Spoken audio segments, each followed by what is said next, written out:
Hello നമസ്കാരം. അപ്പോൾ ഞാനിന്ന് ഒരു ബട്ടർ സ്കോച്ച് കേക്കിൻ്റെ റെസിപ്പി ആയിട്ടാണ് വന്നിരിക്കുന്നത്. കുറേ നാളായി കേക്കൊക്കെ ഉണ്ടാക്കിയിട്ട്. അപ്പോൾ അതിന് വേണ്ടി ആദ്യം തന്നെ ഒരു ബൗളിലേക്ക് അരിപ്പയിലൂടെ 1 കപ്പ് മൈദ ഇട്ട് കൊടുക്കാം. പിന്നെ ഒരു 3/4 ടീസ്പൂൺ ബേക്കിംഗ് പൗഡർ. അപ്പോൾ ഞാനൊരു 1/2 ടീസ്പൂണും 1/4 ടീസ്പൂണും ബേക്കിംഗ് പൗഡറാണ് ഇട്ടിരിക്കുന്നത്. പിന്നെ ഒരു 1/4 ടീസ്പൂൺ ബേക്കിംഗ് സോഡയും ഒരു നുള്ള് ഉപ്പും. അത് നമുക്ക് ഒരു 3 തവണ നല്ലപോലെ അരിച്ച് എടുത്ത് മാറ്റി വയ്ക്കാം കേട്ടോ. അപ്പോൾ നല്ലപോലെ അരിച്ച് ഒരു സ്പൂൺ വെച്ച് ഒന്ന് മിക്സ് ചെയ്ത് കൊടുത്തിട്ടുണ്ട്. ഇനി നമുക്ക് മറ്റൊരു ക്ലീനായ ബൗളിൽ 3 കോഴിമുട്ടയാണ് ഞാൻ എടുത്തിരിക്കുന്നത്. അതൊന്ന് ആദ്യം ഒന്ന് പത വരുന്നത് പോലെ ഒന്ന് ബീറ്റ് ചെയ്തെടുക്കാം. അതിനുശേഷം അതിലോട്ട് നമുക്ക് 1 ടീസ്പൂൺ വാനില എസൻസും 1 ടീസ്പൂൺ തന്നെ ബട്ടർ സ്കോച്ചിൻ്റെ എസൻസും നമുക്ക് ഒഴിച്ചു കൊടുക്കാം. ഇനിയിപ്പോൾ ബട്ടർ സ്കോച്ച് എസൻസ് ഇല്ലെങ്കിൽ ബട്ടർ സ്കോച്ചിൻ്റെ മിക്സ് മേടിക്കാൻ കിട്ടും, ടൈഗറിൻ്റെ. അത് 1 ടീസ്പൂൺ ഒഴിച്ചു കൊടുത്താലും മതി. അപ്പോൾ എൻ്റെ കയ്യിൽ അതില്ല, അതുകൊണ്ട് ഞാൻ എസൻസ് ഒഴിച്ചത്. ഏത് ചേർത്താലും കുഴപ്പമില്ല. ഇനി നമുക്ക് നല്ല പോലെ ബീറ്റ് ചെയ്തെടുക്കാം. അതിന് ശേഷം നമുക്ക് 1 കപ്പ് പൊടിച്ച പഞ്ചസാരയാണ് എടുത്തിരിക്കുന്നത്. അത് കുറച്ചായിട്ട് ഇട്ട് കൊടുത്ത് ബീറ്റ് ചെയ്തെടുക്കാം. അപ്പോൾ 1 കപ്പ് പൊടിച്ച പഞ്ചസാര കിട്ടണമെങ്കിൽ നമ്മുടെ സാധാരണ പഞ്ചസാര 3/4 കപ്പോളം എടുത്ത് മിക്സിയിൽ അടിച്ച് കഴിഞ്ഞാൽ 1 കപ്പ് പഞ്ചസാര കിട്ടും. ഞാനിതെല്ലാ കേക്കിൻ്റെ വീഡിയോയിലും പറയുന്ന ഒരു കാര്യമാണ്. നമ്മൾ സാധാരണ ഒരു സ്പഞ്ച് ഉണ്ടാക്കുമ്പോൾ അതിലുള്ള എല്ലാ പണികളും ഒരേ പണിയാണ്. അതിൽ ഫ്ലേവറിങ്ങും എസൻസുകളൊക്കെ ഒത്തിരി വ്യത്യാസം, ചെറിയ മാറ്റങ്ങൾ മാത്രമേ ഉള്ളൂ. അപ്പോൾ ഇത് നല്ല പോലെ ഫ്ലഫി ആക്കി നല്ല യെല്ലോ കളർ മാറി ഒരു വൈറ്റിഷ് കളർ ആവുന്നത് വരെ നമ്മൾ ബീറ്റ് ചെയ്തെടുത്തിട്ടുണ്ട്. അതിലേക്ക് ഞാനൊരു 1/4 കപ്പ് സൺഫ്ലവർ ഓയിലും ഒഴിച്ചു കൊടുത്തിട്ടുണ്ട്. അപ്പോൾ ഇത്രയും ഇനി ബീറ്ററിൻ്റെ ആവശ്യമുള്ളൂ. ഇനി നമുക്ക് പൊടികൾ ഇതിലേക്ക് ആഡ് ചെയ്യാൻ പോവാണ്. അപ്പോൾ അതിന് മുൻപായിട്ട് ഞാനിവിടെ നമ്മൾ ഏത് പാത്രത്തിലാണോ കേക്ക് ബേക്ക് ചെയ്യാൻ വെക്കുന്നത് അത് നമുക്കൊന്ന് പ്രീഹീറ്റ് ചെയ്യാനായിട്ട് വെക്കാം. അപ്പോൾ ഞാനിവിടെ ഒരു വലിയ കുക്കറിനകത്താണ് വെക്കുന്നത്. അപ്പോൾ ഞാനത് 10 മിനിറ്റ് നേരം മീഡിയം ഫ്ലെയിമിൽ പ്രീഹീറ്റ് ചെയ്യാൻ വെച്ചിട്ടുണ്ട്. ഇനി നമുക്ക് പൊടികൾ പതുക്കെ 3 തവണകളായിട്ട് ആഡ് ചെയ്ത് കൊടുക്കാം. അപ്പോൾ ഞാനിനി ഒരു വിസ്ക് ഉപയോഗിച്ചാണ് ഇളക്കുന്നത്. ഇതൊക്കെ എല്ലാ കേക്കിൻ്റെ വീഡിയോയിലും സെയിം പ്രോസസ്സാണ്. അപ്പോൾ വളരെയധികം പതുക്കെ ശ്രദ്ധിച്ചൊഴിക്കുക. പിന്നെ അതിലേക്ക് ഞാൻ ഒരു 1/2 കപ്പ് പാലും കൂടി എടുത്ത് വെച്ചിട്ടുണ്ട്. അത് കുറച്ച് ഒഴിച്ച് പൊടിയും പാലും കുറച്ചായിട്ട് ഒഴിച്ച് നമുക്ക് പതുക്കെ മിക്സ് ചെയ്തെടുക്കാം. അപ്പോൾ ഞാനിവിടെ ഒഴിച്ചു കൊടുത്തിരിക്കുന്ന പാലിന് ചെറിയ ചൂടുണ്ട്. ചെറു ചൂടോടെയാണ് ഞാൻ ഒഴിച്ചു കൊടുക്കുന്നത് കേട്ടോ. നേരിയ ചൂട് പാടുള്ള, തിളച്ച ചൂടൊന്നും ആവരുത്.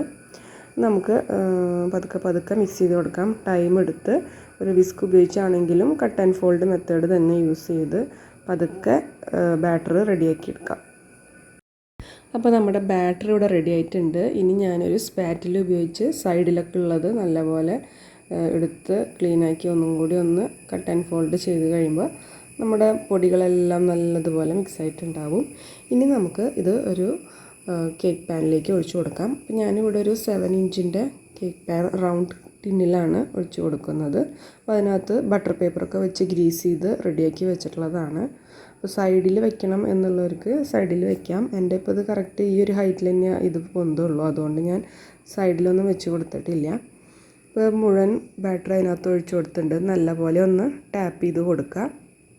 അതിനുശേഷം നമ്മൾ പ്രീഹീറ്റ് ചെയ്യാൻ വെച്ചിരിക്കുന്ന ആ കുക്കറിനകത്തോട്ട് ഈ പാത്രം പതുക്കെ സൂക്ഷിച്ച് കൈയൊന്നും പൊള്ളാതെ വെച്ച് കൊടുക്കാം.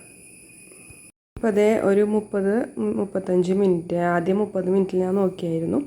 അപ്പോൾ ഒരു അല്പം കൂടി ഒന്ന് വേവാനുണ്ടായിരുന്നു. അപ്പോൾ 35 മിനിറ്റ് ആയപ്പോൾ കേക്ക് ഇപ്പോൾ നന്നായി കുക്കായിട്ടുണ്ട്. ഒരു സ്റ്റിക്ക് കുത്തി നോക്കുമ്പോൾ അതിനകത്ത് ഒന്നും ഒട്ടി പിടിച്ച് വന്നിട്ടില്ല.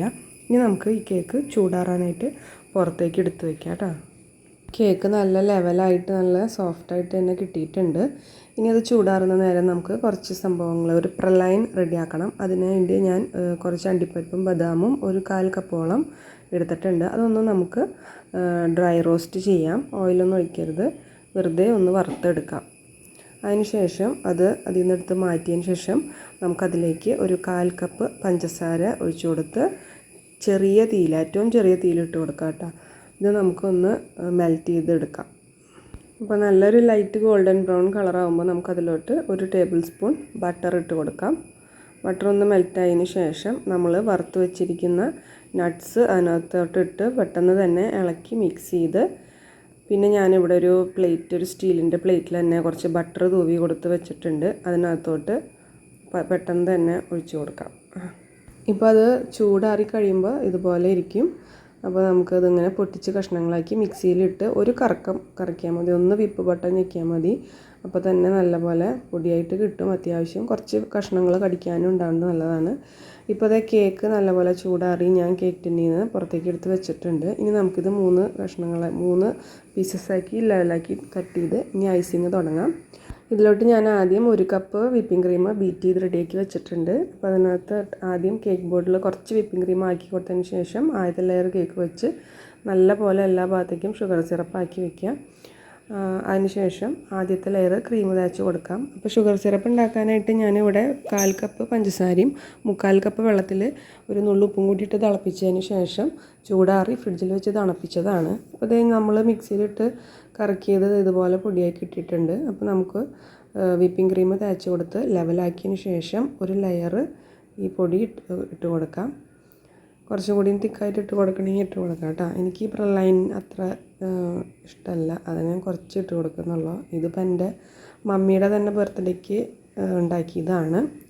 അപ്പോൾ മമ്മിക്ക് അധികം മധുരം താല്പര്യമില്ല, അപ്പോൾ ഞാൻ കുറച്ച് മധുരത്തിലാണ് ഇപ്പോൾ ഇത് ഉണ്ടാക്കിയിരിക്കുന്നത്. അപ്പോൾ ഇതുപോലെ നമ്മൾ ഓരോ ലെയറിലും ഷുഗർ സിറപ്പും ഫില്ലിങ്ങും ചേർത്തതിന് ശേഷം നമ്മൾ ഫസ്റ്റ് കോട്ടിങ് ചെയ്ത് റെഡിയാക്കിയിട്ടുണ്ട്. അത് ഞാൻ കുറച്ച് നേരം ഫ്രിഡ്ജിലെടുത്ത് വെച്ചതിന് ശേഷം ഇപ്പോൾ ഫൈനൽ കോട്ടിങ് ചെയ്യാൻ പോവാണ്. അപ്പോൾ ഫൈനൽ കോട്ടിങ്ങിന് ഞാനൊരു 1/2 കപ്പ് വിപ്പിംഗ് ക്രീം വേറെ ബീറ്റ് ചെയ്ത് അതിനകത്തോട്ട് യെല്ലോ കളർ ഒരു ഡ്രോപ്പ് ചേർത്ത് കൊടുത്തിട്ടുണ്ട്. നമുക്ക് ബട്ടർ സ്കോച്ച് കേക്ക് ഒരു യെല്ലോയിഷ് കളറിലാണല്ലോ ഇരിക്കുക, അപ്പോൾ ആ ഒരു കളർ കിട്ടാൻ. അതുപോലെ തന്നെ ബട്ടർ സ്കോച്ചിൻ്റെ ഫ്ലേവർ കിട്ടാൻ വേണ്ടിയിട്ട് ഞാൻ ഒരു ഡ്രോപ്പ് ബട്ടർ സ്കോച്ച് എസൻസും ചേർത്ത് കൊടുത്തിട്ടുണ്ട്. അപ്പോൾ നമുക്ക് ആ വിപ്പിംഗ് ക്രീമിൽ ബട്ടർ സ്കോച്ചിൻ്റെ നല്ലൊരു മണം ടേസ്റ്റും ഉണ്ടാവും. അപ്പോൾ എൻ്റെ വിപ്പിംഗ് ക്രീം അത്യാവശ്യം മധുരമുള്ള ടൈപ്പ് ആയതുകൊണ്ട് എക്സ്ട്രാ പൗഡർ ഷുഗറൊന്നും ഞാൻ ആഡ് ചെയ്തിട്ടില്ല വിപ്പ് ചെയ്യുമ്പോൾ. അപ്പോൾ മധുരം കുറവുള്ള വിപ്പിംഗ് ക്രീം ആണെങ്കിൽ ഒരു 2 ടേബിൾ സ്പൂൺ പൊടിച്ച പഞ്ചസാരയും കൂടി നമ്മൾ വിപ്പ് ചെയ്ത് പകുതിയാവുമ്പോൾ അതിനകത്തോട്ട് ചേർത്ത് വീണ്ടും വിപ്പ് ചെയ്തെടുത്ത ക്രീമും അത്യാവശ്യം ടേസ്റ്റ് ഉണ്ടാവും. ഇത് നല്ലപോലെ ഐസിങ് ചെയ്ത് ലെവലാക്കി വൃത്തിയായിട്ട് എടുക്കാം. ഇനി ഇതിലേക്ക് ബട്ടർ സ്കോച്ച് കേക്ക് ഉണ്ടാക്കുമ്പോൾ അതിൻ്റെ മീതെ ഒഴിക്കുന്ന ഒരു ബട്ടർ സ്കോച്ചിൻ്റെ ഒരു സോസ് ഉണ്ട്. അത് ഞാൻ ഉണ്ടാക്കുന്നില്ല, കാരണം എനിക്കത് പേഴ്സണലി ഇഷ്ടമല്ല. ഇതിപ്പോൾ നമുക്ക് കഴിക്കാനുള്ളതായതുകൊണ്ട് ഞാനത് ഒഴിക്കുന്നില്ല. ഞാനൊരു തവണ അത് ഉണ്ടാക്കി, എനിക്ക് ആ സോസ് അങ്ങനെ ഒഴിച്ച് കഴിക്കുന്നതിനോട് അത്ര യോജിപ്പില്ല. അപ്പോൾ ഞാനിത് നമുക്ക് ഫോണിൻ്റെ ഗ്ലാസ് മേടിക്കുമ്പോൾ കിട്ടുന്ന ഒരു പാക്കിങ്ങിൽ ഉണ്ടാകുന്ന ഒരു സാധനമാണിത്. അത് യൂസ് ചെയ്യുമ്പോൾ നല്ല ഫിനിഷിങ്ങിൽ എനിക്ക് കിട്ടാറുണ്ട്. അപ്പോൾ ഞാനത് യൂസ് ചെയ്ത് നല്ല ഫിനിഷിങ്ങിൽ എടുത്തിട്ടുണ്ട്. ഇനി ഞാനൊരു അതിന് കൊടുക്കാൻ പോകുന്നത് മുകളിൽ കുറച്ച് റോസാപ്പൂക്കളുടെ ഒരു ഡിസൈനാണ്. അപ്പോൾ അതിന് വേണ്ടി ഞാൻ കുറച്ച് വിപ്പിംഗ് ക്രീം ബാക്കി വൈറ്റ് കളറിലുണ്ടായിരുന്നു. നമ്മൾ ആദ്യം 1 കപ്പ് വിപ്പ് ചെയ്തിരുന്നില്ല, അതിൽ കുറച്ച് ബാക്കി ഉണ്ടായിരുന്നു. അതിൽ ഇത്തിരി പിങ്ക് കളറ് ആഡ് ചെയ്ത്, പിങ്ക് ജെല്ല് കളറാണ് ആഡ് ചെയ്തിരിക്കുന്നത്. അത് ആഡ് ചെയ്തിട്ട് ഞാൻ കുറച്ച് പൂക്കൾ വരച്ച് കൊടുക്കുന്നുണ്ട്. അപ്പോൾ നിങ്ങൾക്ക് ഇഷ്ടമുള്ള രീതിയിൽ ഡിസൈൻ ചെയ്യാം കേട്ടോ. അപ്പോൾ സാധാരണ ബട്ടർ സ്കോച്ചിൽ മീതെ ആ പ്രലൈൻ മൊത്തം കവർ ചെയ്ത് സോസ് ഒഴിച്ച് വൈറ്റ് ആ ക്രീം കളറിലുള്ള പൂക്കൾ തന്നെ വരയ്ക്കുന്നവർ, അങ്ങനെ നമുക്ക് ഇഷ്ടമുള്ള രീതിയിൽ നമുക്ക് ഡിസൈൻ ചെയ്യാം. അപ്പോൾ ഞാനിപ്പം ഒരു വ്യത്യാസമായിട്ട് ഇങ്ങനെയാണ് ചെയ്യുന്നത്. ഇതിൻ്റെ ഒരു ഷോർട്സ് ഞാൻ ഇട്ടിരുന്നു, നിങ്ങളൊക്കെ കണ്ടിട്ടുണ്ടാവുമെന്ന് വിചാരിക്കുന്നു. അപ്പോൾ ഞാനത് പ്രലൈൻ മുകളിലല്ല, കുറച്ച് ഇതിൻ്റെ ബേസിൽ അരികത്ത് മാത്രമായിട്ടാണ് കുറച്ച് പ്രലൈൻ ബാക്കിയുള്ളത് ഇട്ട് കൊടുക്കുന്നത്. അപ്പോൾ നമുക്ക് ഈ ഡിസൈനിങ് ചെയ്യുന്ന വീഡിയോ ഇത്തിരി സ്പീഡായിട്ട് കണ്ടു പോവാം. ഇനി ഞാൻ റോസാപ്പൂക്കൾക്ക് ഓരോ തണ്ടുകൾ വരച്ച് കൊടുത്തിട്ടുണ്ട്. പിന്നെ ലീഫിൻ്റെ നോസിലുണ്ട് 2, 3, 4 ലീഫുകളും വരച്ച് കൊടുക്കുന്നുണ്ട്. ആദ്യം താഴെ 2 ലീഫും പിന്നെ ആ പൂവിൻ്റെ പൂവിൻ്റെ ചേർന്നിട്ടുള്ള ഭാഗത്തായിട്ട് 2 ലീഫ് വരച്ച് കൊടുക്കുന്നുണ്ട്.